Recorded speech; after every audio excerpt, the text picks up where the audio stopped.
G'day, I'm Jeff and welcome to a new series of G&B Nomads. In this series we travel to Western Canada.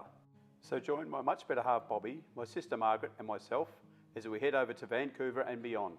We fly from Melbourne to Vancouver via Sydney, spend the night in Vancouver and then head off to Calgary. While we're in Alberta we visit Banff and Jasper. We arrive early May in the middle of spring and we get to experience the Rocky Mountains with heaps of snow, walk on lakes, walk on glaciers, see heaps of wild rivers and waterfalls, and even a bear or two.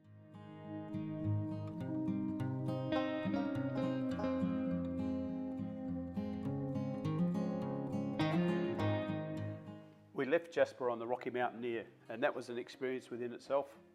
We spent the night at Kamloops and then on to Vancouver.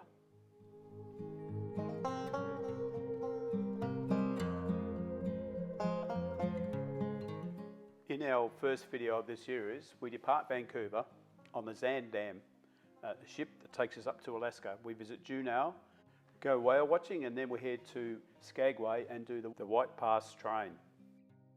The first leg takes us from Vancouver to Juneau, which takes about 36 hours. At about 4 p.m. on the 8th of May, we depart Vancouver.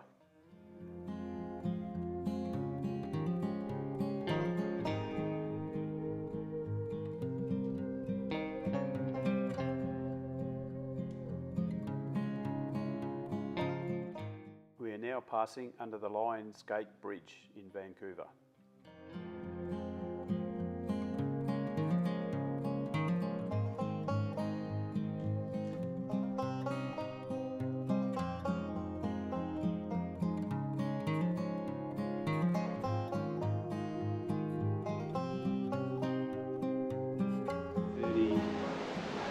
In the afternoon, so we're doing the inside passage on the cruise, on the Western cruise. The next day we take advantage of some good weather and go up to the top decks to have a look around the ship. The Zaandam actually has a pool, but we were a bit surprised to see people swimming in it because it was quite cold to us, but anyway, it was okay for them.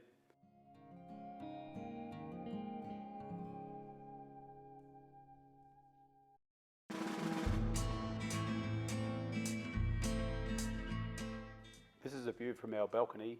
As you can see, there's some snow-capped mountains in the background.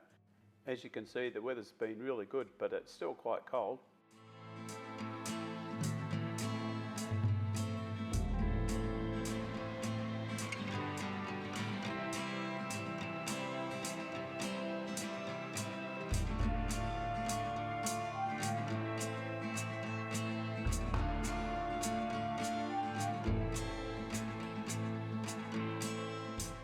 Ninth of May, and as you can see, the land seems to be getting closer. You can see the mountains, you can see the snow in the background, and then just up to our left there's a ship passing.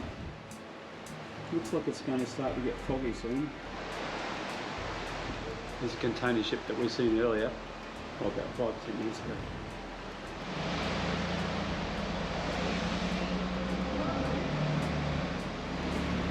Next morning we spotted this boat which is dropping off a person. I sort of think it's probably a pilot that will guide us into Juneau.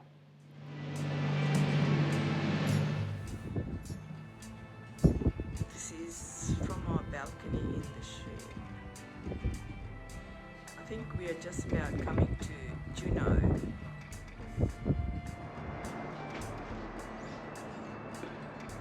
So we're just coming into Juneau. 12:40. There's heaps of little waterfalls coming down the mountain here. And here's what we can see of Juneau so far.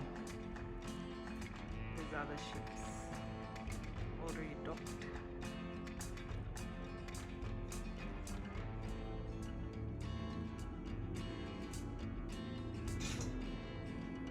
So our ship is just turning around. See the residents of Juneau.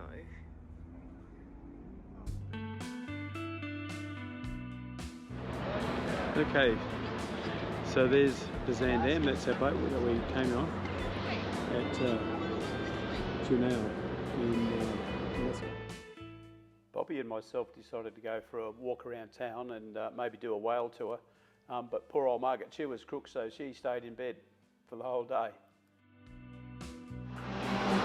So this is the main drag in Juneau in Alaska.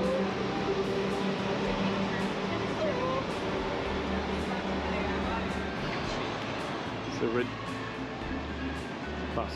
No. Behind the red bus is the Red Dog Saloon.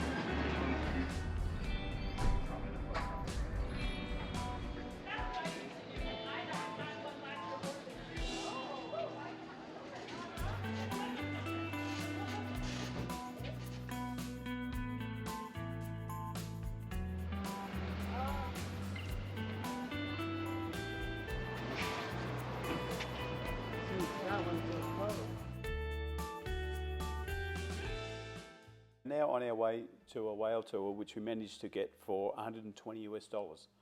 The going rate is about $179, so we're quite lucky to get a cheaper one.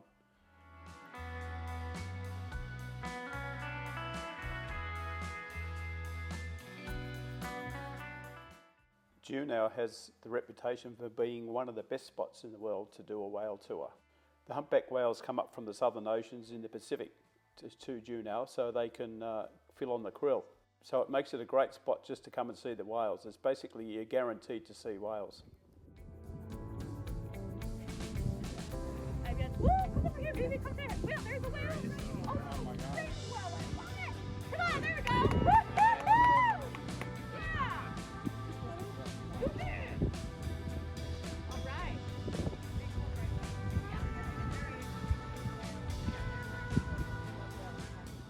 It was really exciting to see the whales, but I must admit, when you first look at them, they just look like a log in the water. Every now and again you see the spout come up, and then when they dive down to get more food, you see the tail come up, which is about the most exciting part.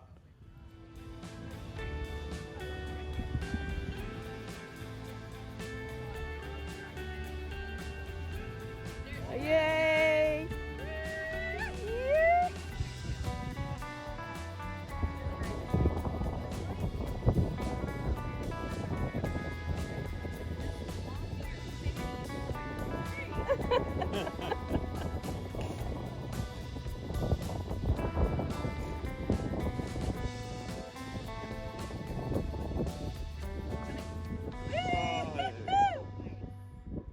We spent about an hour and a half looking for whales, and then on the way back you get a glimpse of the Mendenhall Glacier. It would have been much more exciting if the whales were doing like this statue here. We depart Juneau about 6 p.m. that evening, and then we make it up to Skagway, which is up the north. It's about a 12-hour trip.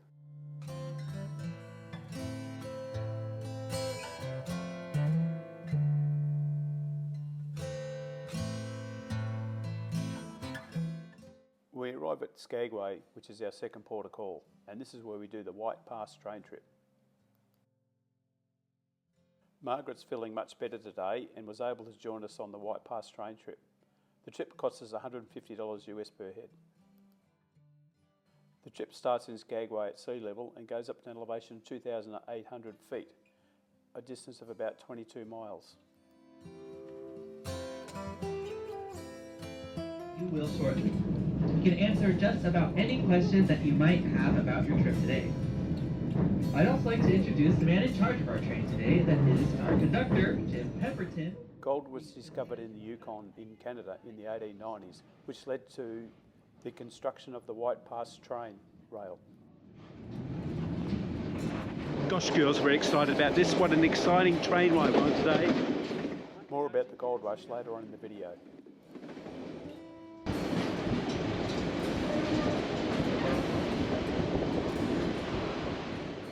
The cruise started on the 8th of May, and the best thing about that was that when we ever stopped in the port, there was hardly any crowds. An example of this is on this train trip. The train was only about a third full, and we could get up and go to the end of the carriages and take some fantastic photos without any fear of heads in the way. It was great.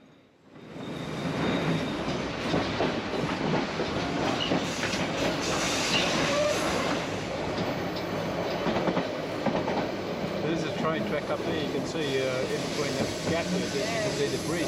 We'll be going.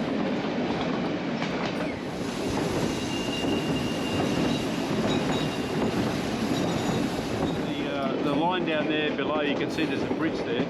That's where we come up from. Now we're up to this level here. It's yeah, all right.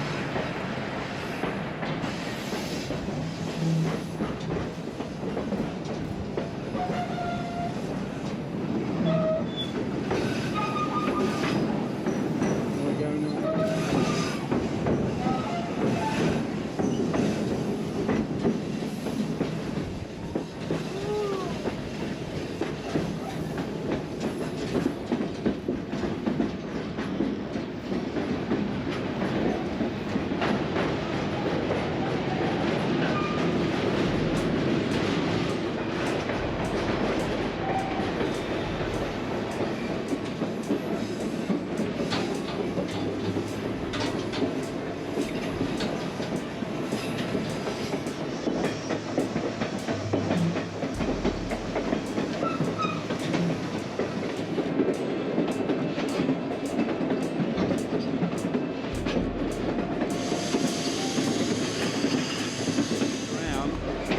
We come, turn around, do like a big loop, and we come back down this track here.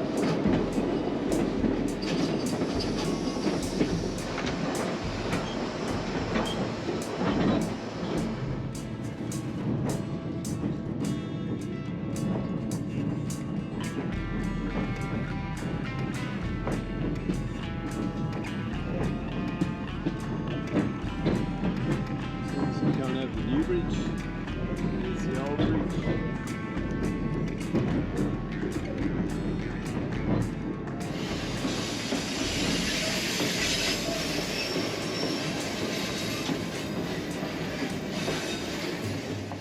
So if you enjoyed our White Pass train trip, I'm going to put an extended version on YouTube.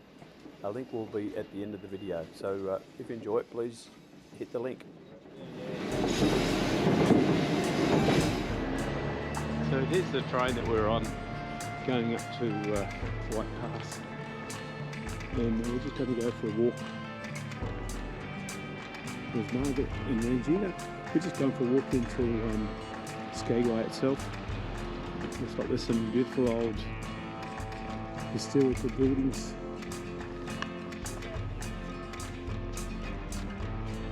And here we are, Klondike Gold Rush National Historical Park.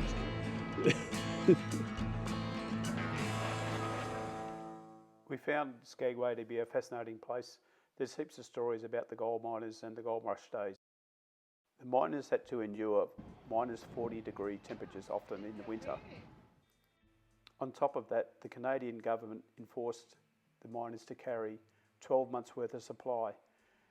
By the time they got to where they were mining, 6 months was already up.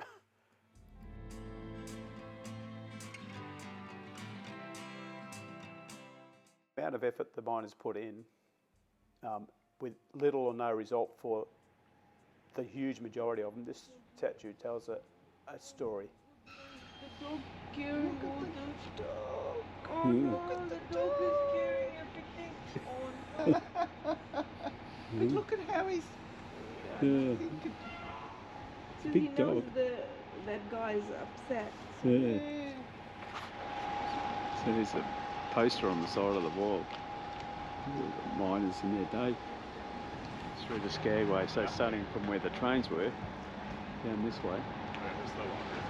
It's like a boardwalk. Beautiful old buildings.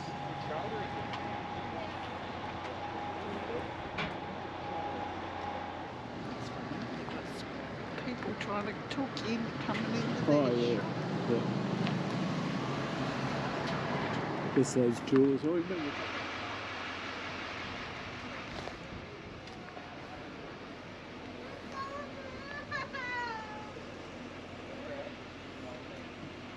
Do you want to carry a bag, Margaret? Camp Skagway, 1899. Still in Skagway, just looking back the other way. We just walked down the street. There's red onions there. So here's our ship, the Zaandam, moored at Skagway. The mountains in the background. Well, that concludes our first video of this series. I hope you enjoyed it. If you did, please like and subscribe. In our next journey, we go to Glacier Bay. That's an amazing place. And then after that, we head down Ketchikan. We visit Creek Street and a few other places around there. And then finally, we end up in Vancouver, where we start our motorhome trip for 12 days around British Columbia. So until next time, cheers for now. Bye.